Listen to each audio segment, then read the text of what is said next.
नमस्कार दोस्तों कभी कभी ज़िंदगी में एक अलग किस्म का एहसास जगता है कि एक ही शख्सियत कितने अलग अलग कोणों से ज़िंदगी में झांकने की कोशिश करती है और वो मशक्क़त इतनी कामयाब होती है कि लगता है कि इस बंदे का जो किरदार है वो किस रूप में आंकें, ये बड़ा मुश्किल हो जाता है।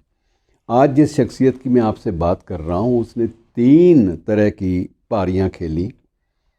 तीनों पारियों का एक दूसरे से कोई संबंध नहीं, लेकिन तीनों ही पारियां उसकी इतनी सफल रही कि चर्चा का विषय बन गई।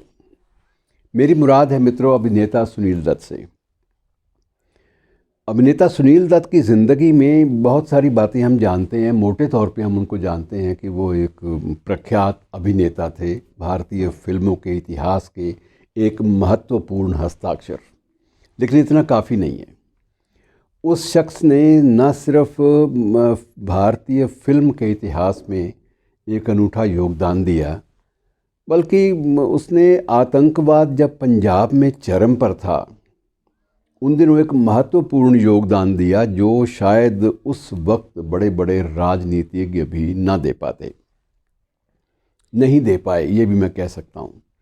और ख़ास तौर से भारतीय फिल्म जगत का कोई भी किरदार ऐसा योगदान शांति की स्थापना के लिए इतना बड़े स्तर पर नहीं कर पाया जितने स्तर पर सुनील दत्त ने किया।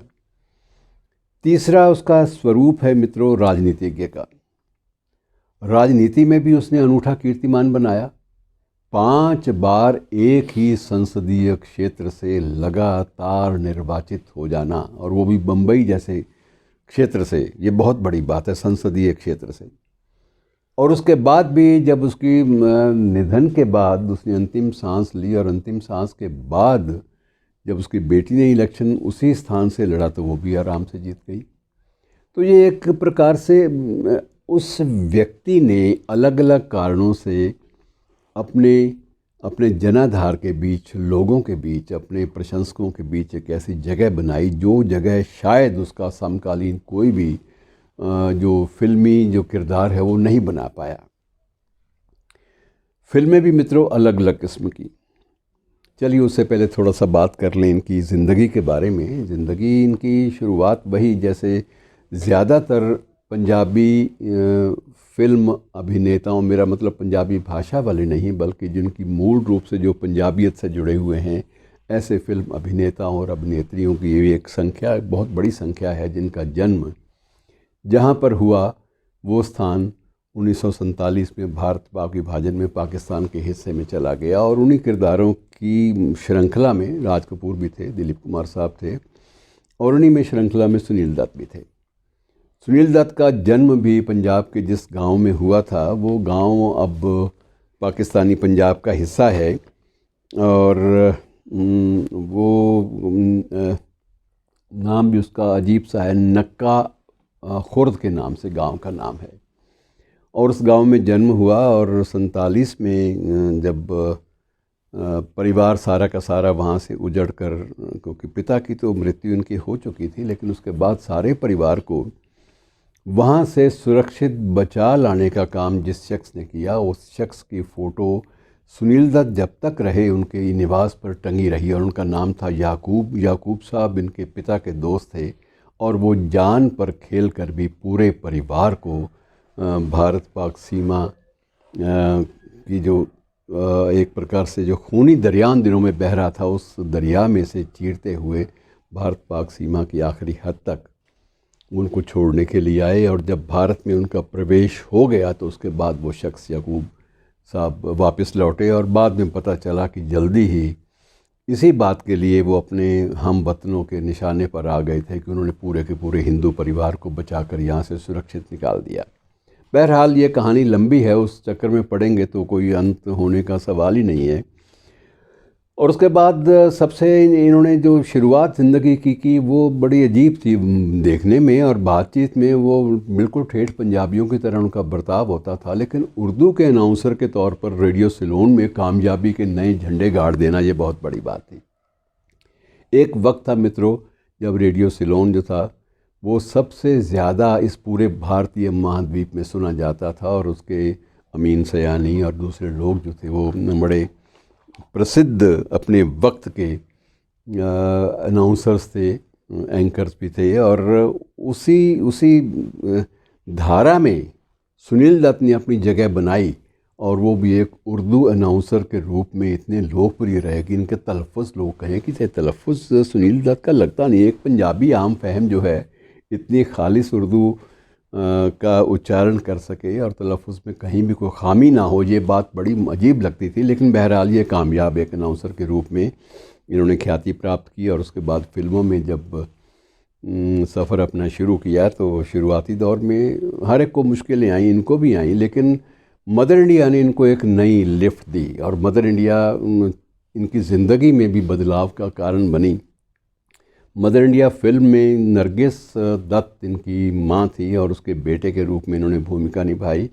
और कहा यही जाता है, इस बात की तायीद भी बाद में हुई कि वहाँ शूटिंग के दौरान सेट पर आग लग गई, और जलती हुई आग में नरगिस को बचाकर जैसे सुनील दत्त बाहर लेकर आए सुरक्षित, तो उससे ज़िंदगी इनकी अपने आप ही एक नए मोड़ पर पहुंच गई कि नरगिस ने बाद में कहा कि ये शख्स मेरे ज़िंदा रहने का एक वजह है, कारण है, और मैं अपनी बाकी ज़िंदगी इसी शख्स के साथ बिताऊंगी। और नरगिस दत्त ने एक आइडियल मिसेस सुनील दत्त के रूप में अपनी ज़िंदगी जो है वो कुर्बान कर ली, स्वीकार की।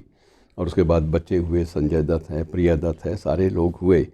और इनके बहुत सारी फिल्में मित्रों चर्चा में आई, उनका जिक्र करेंगे फिर लंबी फहरिस्त हो जाएगी। लेकिन मुझे जीने दो में डाकू का जो रोल था वो एक अपने आप में अद्भुत था। उसके बाद रेशमा और शेरा, और बहुत सारी ऐसी फिल्में हैं जिनका जिक्र करते जाएंगे तो कोई अंत नहीं होगा। लेकिन वक्त, मुझे जीने दो और मदर इंडिया 3 ऐसी फिल्में थी जिनके बल पर, अकेले जिन 3 फिल्मों के बल पर ही ये किरदार जो है बहुत ऊंचा उठ जाता है हमारी नज़रों में। और 25 मई को ये तारीख़ भी बड़ी अजीब होती है कई बार। 25 मई की तारीख़ थी जिस दिन इन्होंने केंद्रीय मंत्रिमंडल में एक मंत्री के रूप में, इनके पास यूथ वेलफेयर और स्पोर्ट्स का मंत्रालय था, खेलों का, उसमें एक मंत्री के रूप में शपथ ली। और एग्जैक्टली 1 साल के बाद 25 मई को इनका हार्ट अटैक से निधन हो गया।